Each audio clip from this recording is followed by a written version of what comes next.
So 10th economics lesson number 14, money and its role.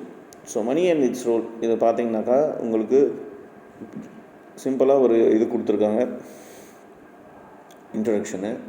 So இன்றைக்கி பார்த்திங்கன்னா நம்ம எந்த ஒரு வேலையும் மணிக்காக தான் செய்கிறோம். இது நம்ம எக்கனாமிக் ஆக்டிவிட்டி, நான் எக்கனாமிக் ஆக்டிவிட்டி அதுலேருந்தே பார்த்துட்ருக்கோம். ஸோ இது நம்ம பண்ணுற டிரான்ஸ்போர்ட் ஆகட்டும், கம்யூனிகேஷன் ஆகட்டும், எஜுகேஷன் ஆகட்டும், ஹெல்த் ஆகட்டும், என்டர்டெயின்மெண்ட் ஆகட்டும், ஹோம் டெலிவரிஸ் ஆகட்டும், இது எதை தொட்டாலும் பார்த்திங்கனாக்கா சர்வீஸ் ஆகட்டும், இந்த மணி தான் மெயினாக. கூட்ஸ் ஆகட்டும், சர்வீஸ் ஆகட்டும், இது வந்து செல் பண்ணுறதுக்கானுமே மணி சம்பாதிக்கிறதுக்காக மட்டும்தானே தவிர வேறு எந்த ஒரு விஷயமும் கிடையாது. ஸோ இந்த மணி நல்லதா கெட்டதா இந்த ஒன்று. அப்புறம் அந்த ஆரம்ப ஏன்ஷியன்ட் காலத்தில், பழைய காலத்தில் இந்த மணி இருந்துச்சா? 2. அவங்க என்ன பண்ணியிருந்தாங்க இந்த மணி இல்லாத போது? அப்போ பார்த்தா பார்ட்டர் சிஸ்டம்னு ஒன்று இருந்துச்சு. பார்ட்டர் சிஸ்டம்னால் பண்ட மாற்ற முறைன்னு சொன்னாங்க. அந்த பண்ட மாற்ற முறை யூஸ் பண்ணி தான் அவங்க வந்து இதெல்லாம் பண்ட மாற்ற முறைனா, இப்போ ஒருத்தர்கிட்ட வந்து நெல் இருக்கும், ஒருத்தங்கிட்ட அரிசி அதாவது பருப்பு இருக்கும், ஒருத்தங்கிட்ட காட்டன் இருக்கும், ஒருத்தங்கிட்ட சில்க் இருக்கும். இந்த மாதிரி ஒருத்தங்கிட்ட ஒரு பொருளை ப்ரொடியூஸ் பண்ணுவாங்க. அப்படி இருக்கும்போது அரிசி வைக்கிறவரை அரிசியை மட்டும் வச்சு வாழ முடியாது. அவருக்கு பருப்பு வேணும், காய் வேணும், இந்த மற்ற விஷயங்கள்லாம் வேணும். ஸோ இது யார்கிட்ட இருக்கோ அவர் தேடி போய் இவர் கொஞ்சமாக ஒரு குவான்டிட்டியை கொடுத்துட்டு அதை கொஞ்சமாக குவான்டிட்டி வாங்கிட்டு வந்து இந்த மாதிரி மாற்றி ஃபண்டம்னா கூட்ஸ், இதை மாற்றி அவங்க சாப்பிட்டுட்டு வாழ்ந்துட்டு இருந்தாங்க.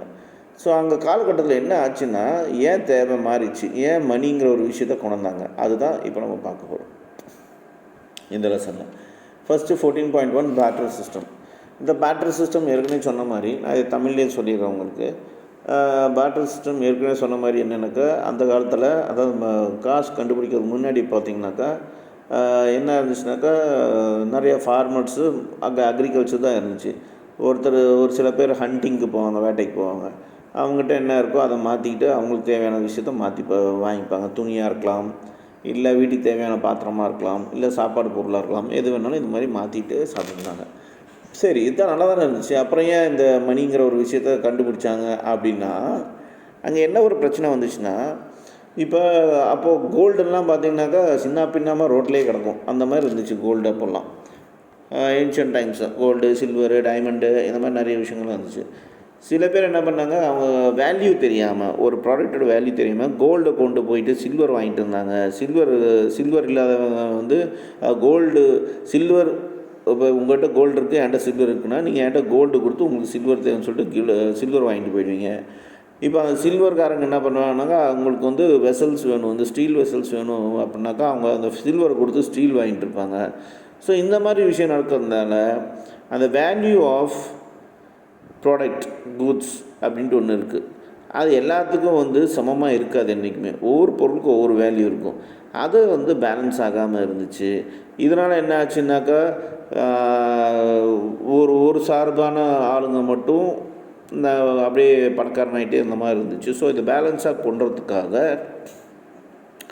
இந்த மணிங்கிற ஒரு விஷயத்தை கண்டுபிடிச்சாங்க.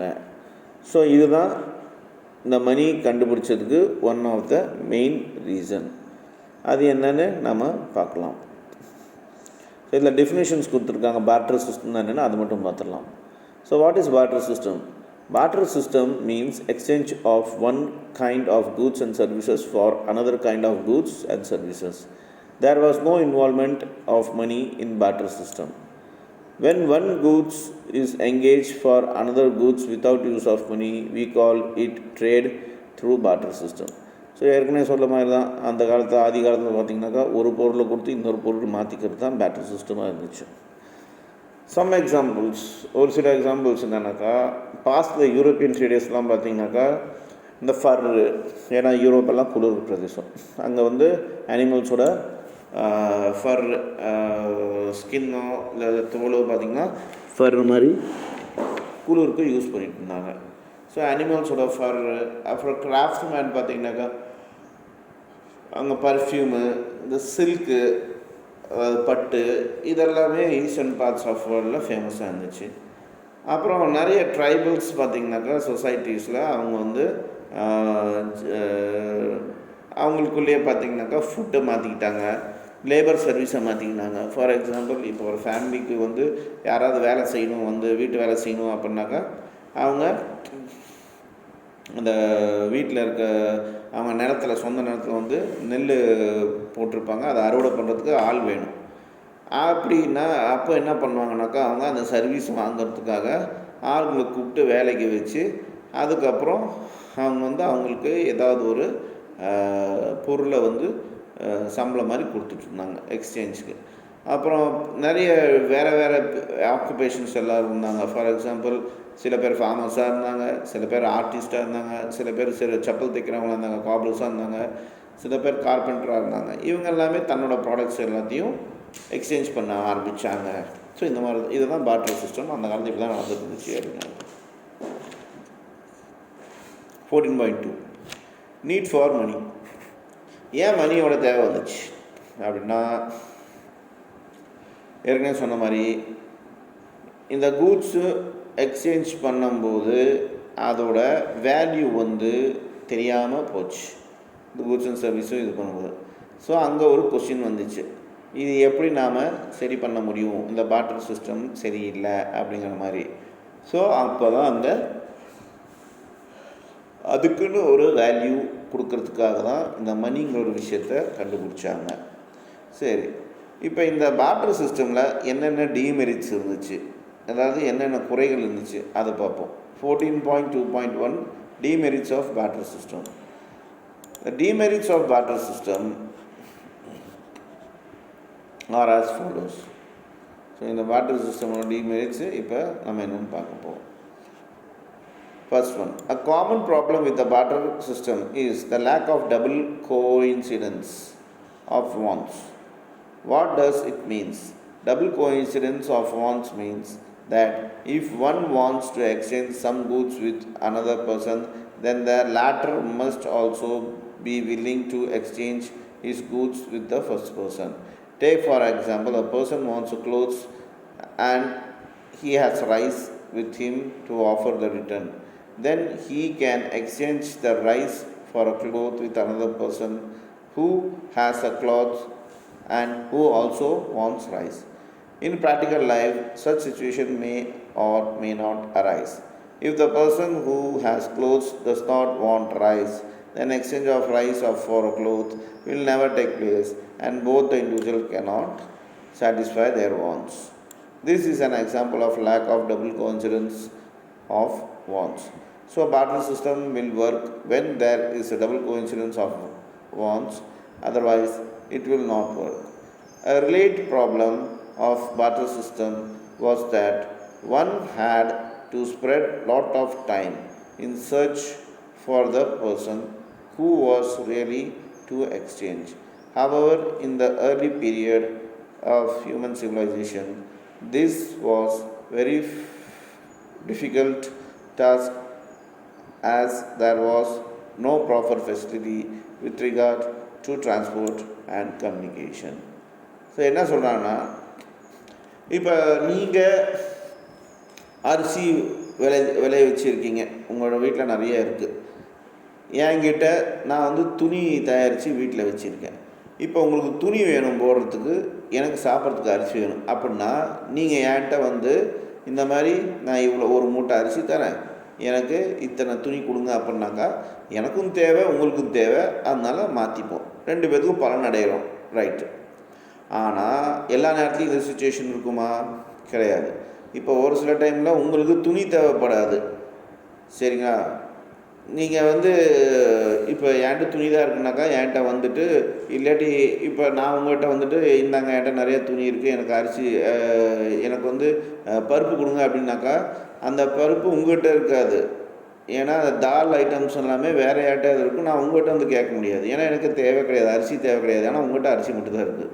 ஸோ இந்த இடத்துல என்ன ஆச்சுனாக்கா, ஒரு ப்ராப்ளம் க்ரியேட் ஆச்சு. ரெண்டு பேர்த்துக்கு தேவையான பொருள் மேட்ச் ஆகிற மாதிரி இருக்கிறவங்களுக்கு தான் இந்த பார்ட்டர் சிஸ்டம் செட் ஆச்சு. ஆனால் இப்போ ரெண்டு பேர்த்துக்கு தேவையில்லாதவங்களுக்கு பார்த்திங்கனாக்கா இந்த சிஸ்டம் செட்டே ஆகலை. இது ஒரு மைனஸ் பாயிண்ட் ஆகிடுச்சு. இது ப்ராக்டிக்கல் லைஃப்பில், ப்ராக்டிக்கல் சுச்சுவேஷனில் ரொம்ப இஷ்யூஸ் கொடுக்க ஆரம்பிச்சிச்சு அப்படின்னு சொல்கிறாங்க. இதுதான் டபுள் கோ இன்சிடென்ஸ் அப்படின்னு சொல்கிறது.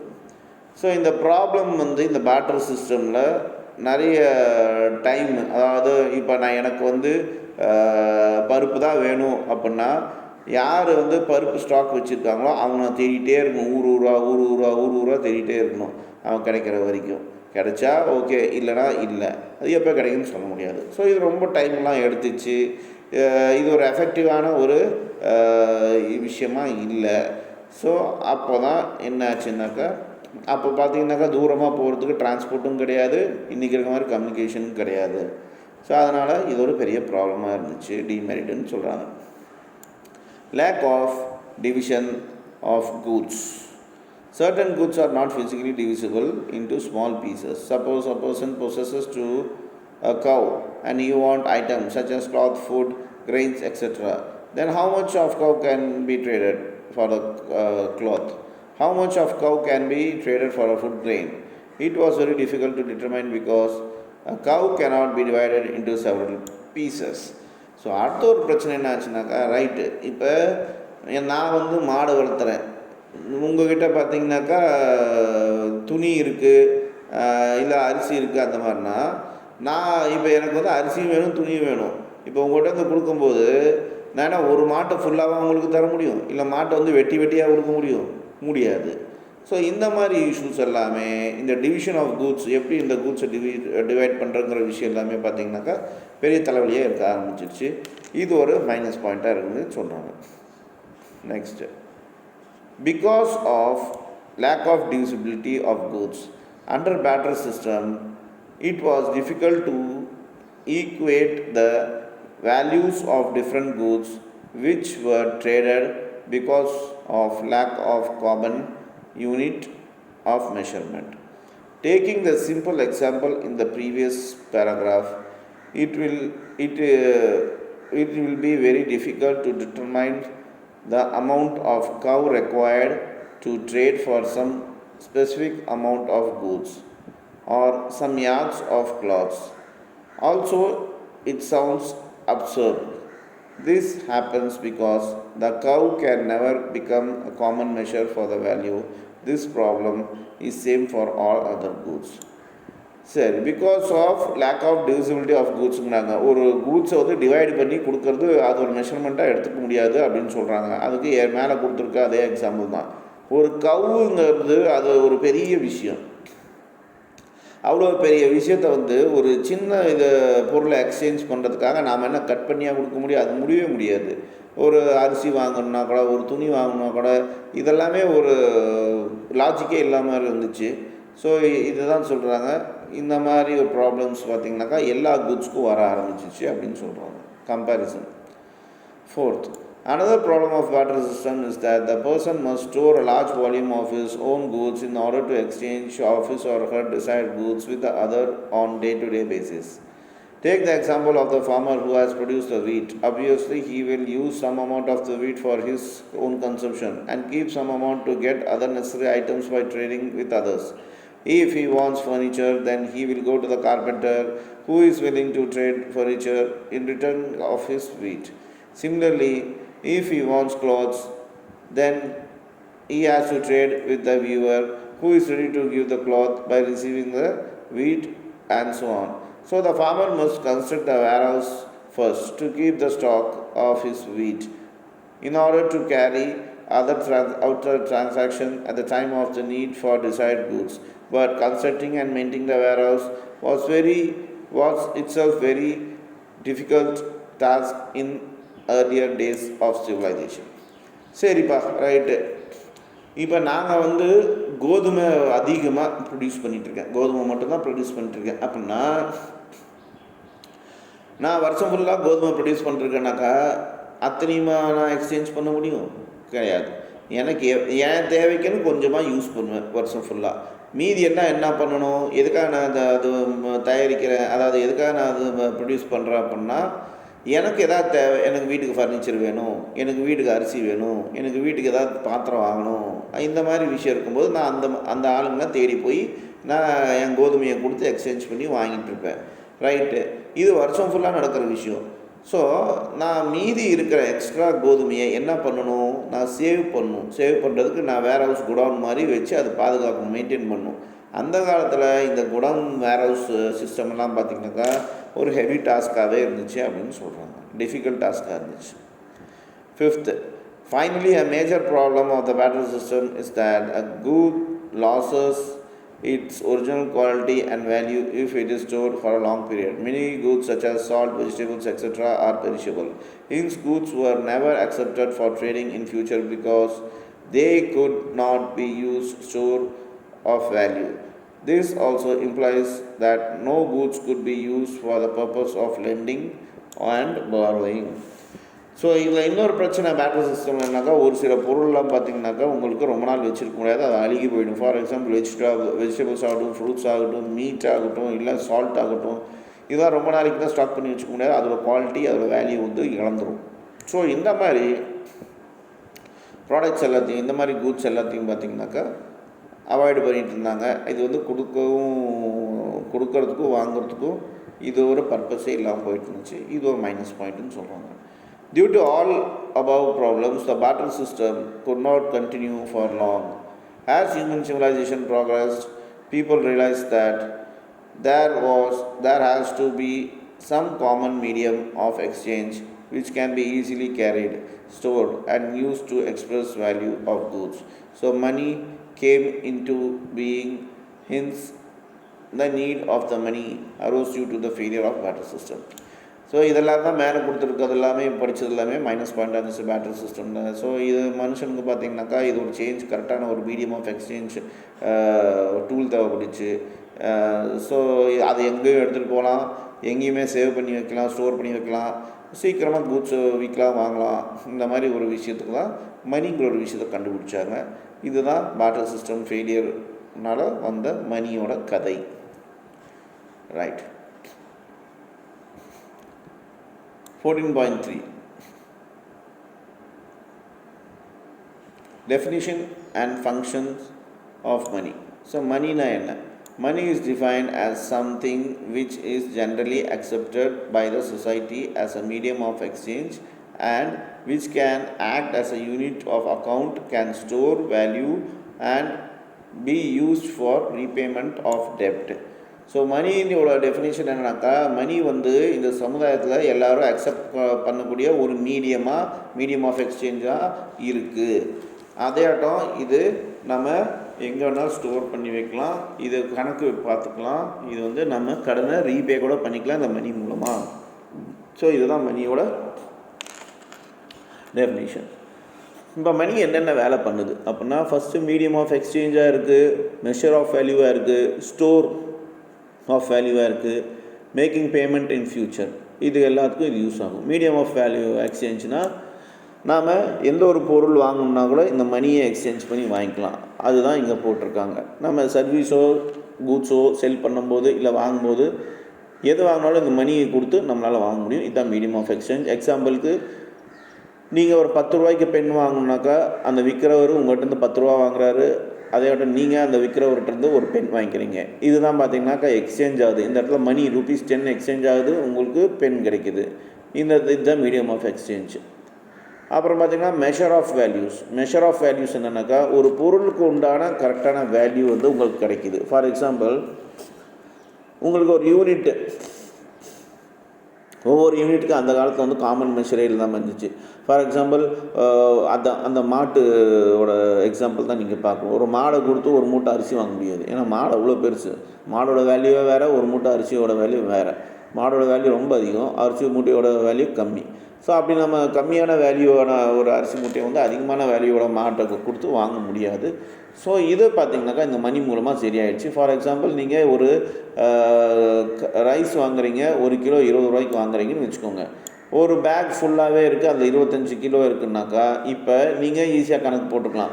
1 கிலோ 20 ரூபானாக்கா ஒரு பேக்கில் 25 கிலோ இருக்குது. அப்போனா அந்த பேக் வந்து 25 கிலோ வந்து 500 ரூபா. ஸோ அந்த 500 ரூபா மட்டும் கொடுத்து நீங்கள் 25 கிலோ வாங்கிக்கலாம். ஸோ இது ஒரு கரெக்டான கால்குலேஷன் வந்து தெரிய ஆரம்பிச்சுது இந்த மணினால் அப்படின்னு சொல்கிறாங்க. இதான் மெஷர் ஆஃப் வேல்யூ. ஒவ்வொரு ப்ராடக்டோட வேல்யூ கரெக்டாக மெஷர் பண்ண முடிஞ்சுது அப்படின்னு சொல்கிறாங்க. அப்புறம் ஸ்டோர் ஆஃப் வேல்யூ.